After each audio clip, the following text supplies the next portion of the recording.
പ്രധാനമന്ത്രി നരേന്ദ്രമോദിയുടെ ചിത്രം മോർഫ് ചെയ്ത് ഭിക്ഷാടനക്കാരനാക്കി പ്രചരിപ്പിച്ച സംഭവത്തിൽ മറുമലർച്ചി ദ്രാവിഡ മുന്നേറ്റ ഘടകം നേതാവും തമിഴ് നടനുമായ സത്യരാജിനെ പോലീസ് അറസ്റ്റ് ചെയ്തു.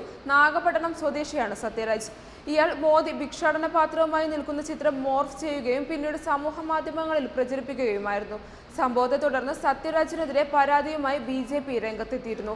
ഹിന്ദു മക്കൾ കക്ഷിയും BJPയും നൽകിയ പരാതിയുടെ അടിസ്ഥാനത്തിലാണ് നടപടി.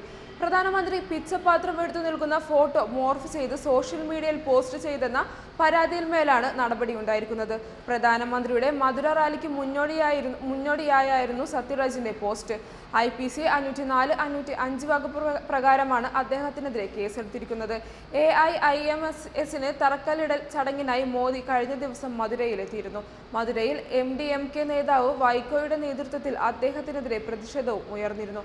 വൈക്കോ മോദിക്ക് നേരെ കരിങ്കൊടി കാട്ടുകയും കറുത്ത ബലൂണുകൾ പറത്തുകയും ചെയ്തു. തമിഴ്നാട് ജനതയുടെ താൽപര്യങ്ങൾക്ക് മോദി സംരക്ഷിക്കുന്നില്ലെന്ന് ആരോപിച്ചായിരുന്നു പ്രതിഷേധം.